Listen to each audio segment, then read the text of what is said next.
So today's $1 million listing is actually a $1.6 million listing, and it's here in Foxhall Village, which is just west of Georgetown University, under the flight path to Reagan National Airport.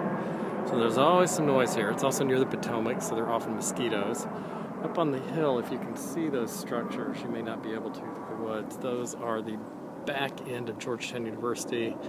It's a gym, Yates Gym. There are some other little houses on the street. This is 44th Street. And this is the $1.6 million house, or the back of it. You can see that one of its features, besides a moderately large backyard for a DC house, and besides being a detached house and having this little deck, is that it backs up to a woods that goes on quite a ways. In fact, that wood goes to the C&O Canal, and a bike path, and an abandoned railroad track, and tunnels on the C&O Canal, and the piece of parkland around it continues out along the Potomac River, way out into Maryland on this side, and Virginia on the other side. So it's kind of an infinity backyard. And then here we have the house. It's vacant. It has these really nice windows. It's been significantly modernized. I can't find all the light switches. I assume they're there and they work. Anyway, there is this dining room space, and there's a long hallway and foyer. It's a side entrance house. That's actually the front of the house, 44th Street, a kind of curvy street. Here, I think, is a more original part of the house. This old painted brick fireplace is more original. My suspicion is in the original house, this is where there were some stairs that went upstairs. There's this little bay window, which actually looks out on the little front deck and the actual front of the house.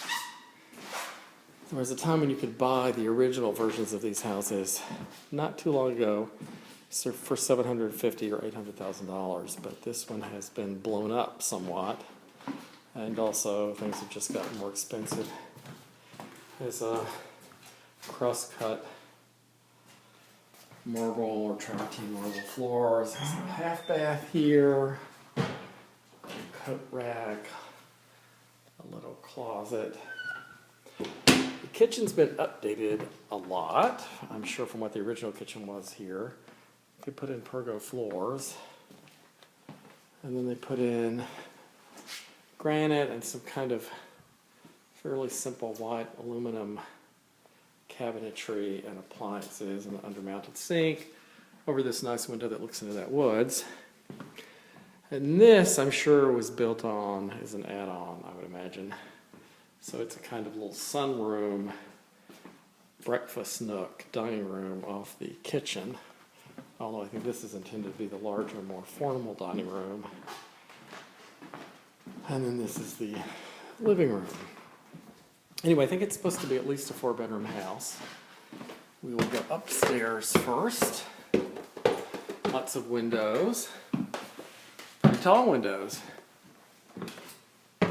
And as you can see, there's a little atrium with a pine ceiling. So here's bedroom number 1, which has a kind of mural. It's a globe.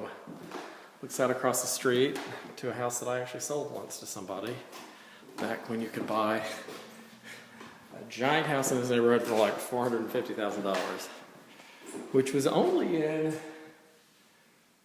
that was only like 12 years ago, 14 years ago. You could actually buy, this house probably would have been $500,000 back then. Anyway, a little bedroom, obviously a child's bedroom.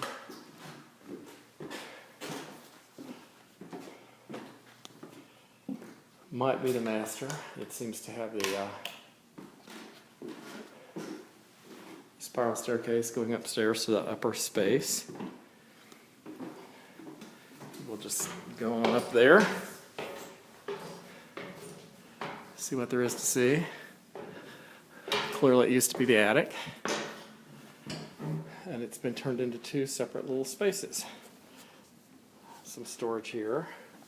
Oh, it's not two separate little spaces. This piece is a kind of atrium ceiling effect. Probably keeps the rest of the house very cool in the summer.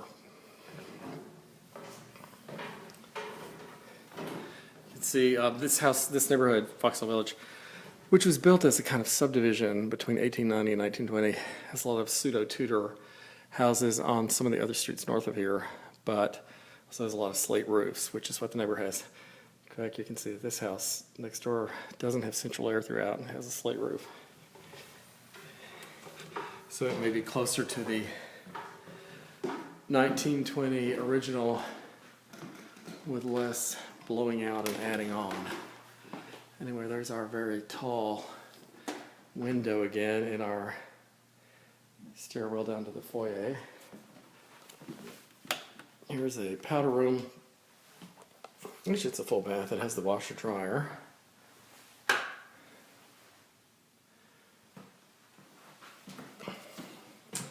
Just kind of a little piece of dead space here. So you could put some kind of furniture.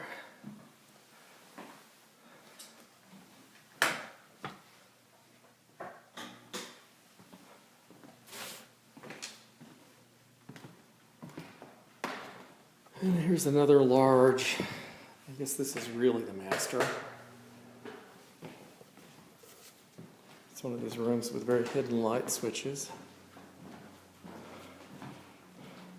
It looks out over again the woods and also that nice huge deck that's downstairs. It's kind of an oddly shaped room, but that's not necessarily a bad thing. It has its own bathroom. Kind of a stylish bathroom that clearly someone's remodeled in the past 10 years, I would imagine.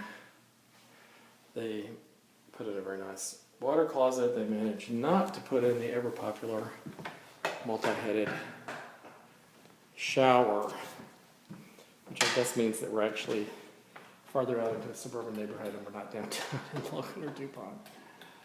And here's a closet that should have a light, and the light switch is inside the closet. A lot of built-ins. Probably California Closets or some company like that has been brought in. So that's the upstairs, where I believe we had 4 bedrooms. There might be a 5th one in the basement. The basement, I'm sure, is finished. You could actually easily rent this basement out to like a Georgetown University medical school student. Law school is farther away, but the medical school is close because it has its own little entrance here. Oh, but it's actually very finished off. It has it kind of, at least they look like the Brazilian cherry floors. I don't know if they really are.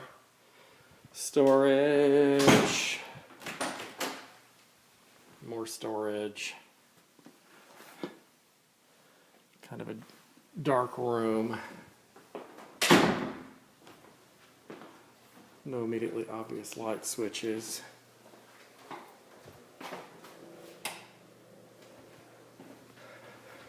Big pantry-ish closet. Because it's the basement, they don't really care how it looks, so it has this ductwork.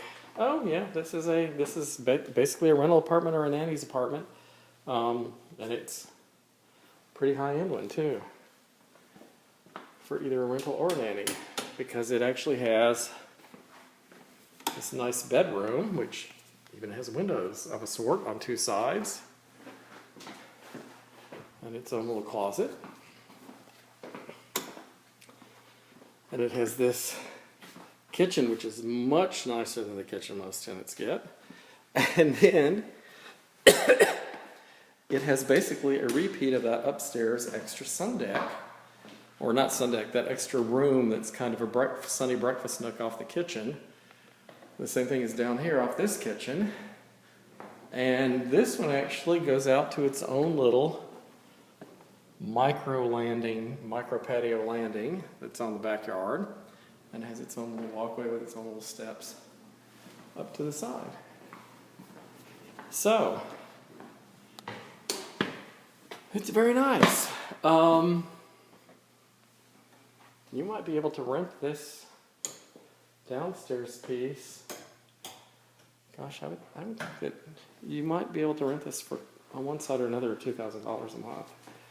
Because downtown, an apartment this nice, even without parking, which might be higher up and have a little more light and a little better view, would be probably $2,200 a month. So, and you could definitely make 2 or 3 students live here together. Of course, then you'd have to suffer the noise of having 2 or 3 students living here together. But they have actually this separate entrance, and also the one downstairs. So, my suspicion is you could even maybe get a certificate of occupancy and make it an extremely legal apartment. It might even already have that. So, that's our $1.6 million Foxhall Village house.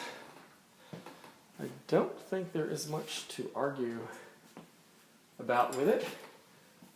You might not like the style, but is what it is, and you'll either like it or you don't. But it's a lot of house and it's in good shape.